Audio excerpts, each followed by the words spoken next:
مفهوم سره پاتې کیږي. مثلا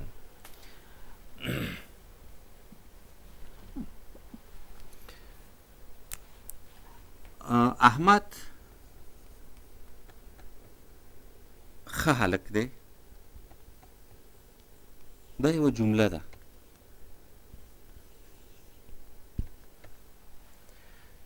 ښه، اوس یو معترضه برخه په دې ځای کې مونږ ور اچوو. معترضه برخه څه شی دی؟ احمد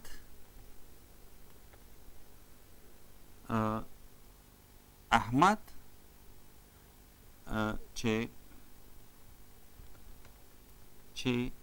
پیاوړی ژورنالیست دی، پیاوړی ژورنالیست دی، ښه هلک دی، ښه هلک دی. یا احمد خدای دې ښه لري، دې یې ښه لري، ښه هلک دی. صحیح شو؟ ها، اوس معترضه برخه احمد کامه چې پیاوړی ژورنالیست دی کامه ښه هلک دی. ګورئ، کله چې موږ معترضه برخه بیرته د دې دغه نه لرې کړو، د دې اصلي جملې نه لرې کړو دغه برخه، او دلته احمد خدای دې ښه لري دغه برخه، دا موږ لرې کړو، اصلي جمله په خپل حالت پاتې کیږي. نو معترضه برخه چې ده د جملې د لا ښه وضاحت دپاره، د زیاتو معلوماتو دپاره، اوس مونږ وایو چې احمد ښه هلک دی. اول احمد څوک څه پېژني چې اول ځل دپاره یې لیدلی نه وي، د هغه د کیریر سره اشنا نه وي، د هغه د تجربې سره اشنا نه وي، د هغه د مسلک سره اشنا نه وي، نو موږ دلته ورته یو څه معلومات ورکوو. احمد چې پیاوړی ژورنالیست دی، احمد چې د ننګرهار اوسېدونکی دی، احمد چې په جلال آباد ښار کې د ژورنالیزم چارې مخې ته وړي او داسې نور. نو دا د معترضې برخې په کامو کې راوستل دي چې البته په نور دغو کې هم راځي. معترضه برخه په قوسونو کې هم راځي. معترضه برخه د ډیشونو ترمنځه یا د لنډو خطونو ترمنځه هم دغه کېږي، د هایپنو ترمنځه هم نیول کېږي، د وړو قوسونو د غټو قوسونو ترمنځه هم نیول کېږي. خو یو د استعمال مورد یې دا دی د لیک نښې چې معترضه جمله موږ په دغه کې ونیسو، په کامو کې ونیسو.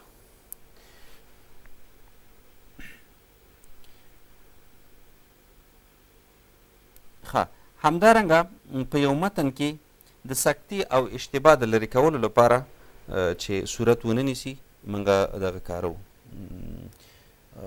کامه کارو. لکه زه مرسته له چا نه غواړم، زه مرسته له چا نه غواړم. دلته به چې ولیکو لږ به په وضاحت کې شي، وضاحت به ورکو.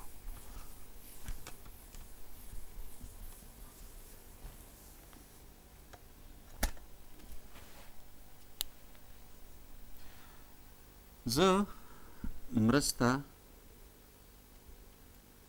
له چا نه غواړم. دا یوه جمله ده چې خاص مفهوم لري، یعنې زه د چا مرستې ته اړتیا نه لرم.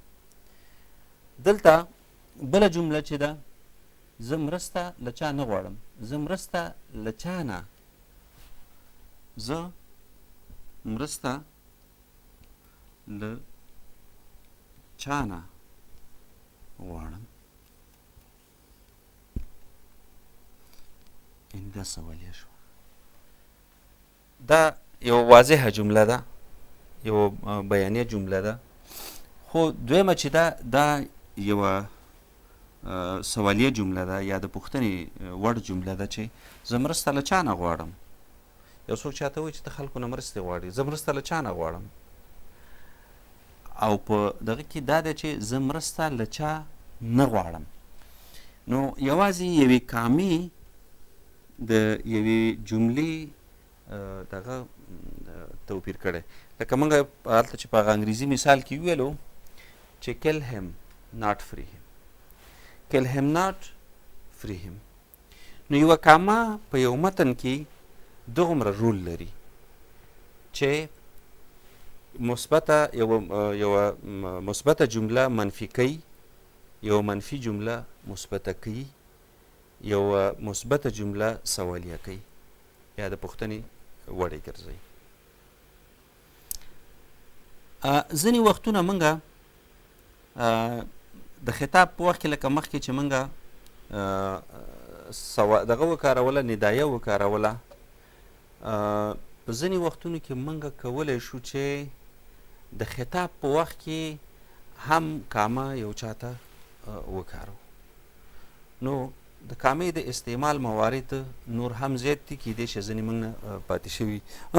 د عددونو ترمنځ کله چې موږ اعداد لیکو، لکه مخکې چې موږ په ټکو سره بیلول، نو کولی شو چې موږ د کامې په ذریعه باندې هم اعداد دغه کړو، 1 2 3 4 5 6 او داسې نور. نو د یوې کامې په ذریعه باندې دا هم دغه کولی شو، بیلولی شو. نور به هم کیدای شي ډیر موارد ولري، خو دا یو څو مواردو چې موږ دلته ذکر کړل.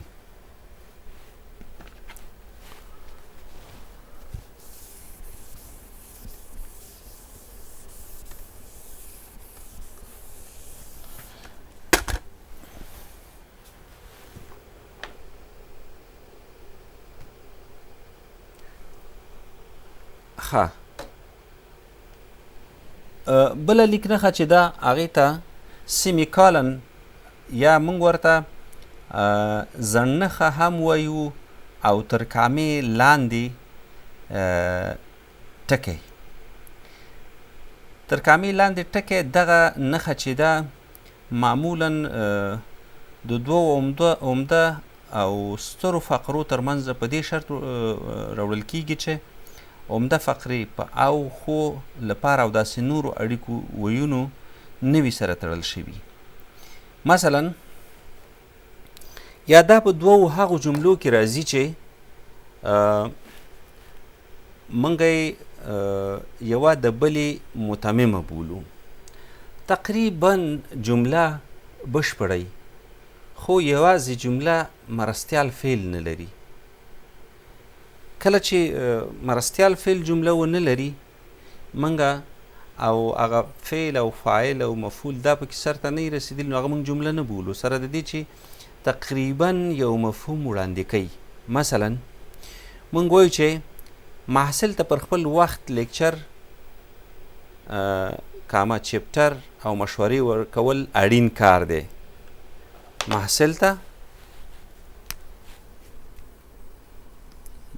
ته پر وخت درس ورکول کامه کورنۍ دنده ورسپارل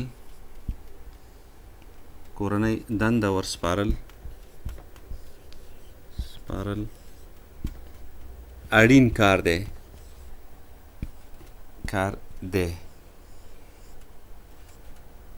دلته یو دغه ورکو، یو سیمیکولن ورکو، ځکه اوس ګوره یو بل څه شته دی. اړین محصل ته په وخت درس ورکول کورنۍ دنده ورسپارل اړین کار دی. د دې په خاطر باندې ګوره یوه تابع دغه لري، جمله لري.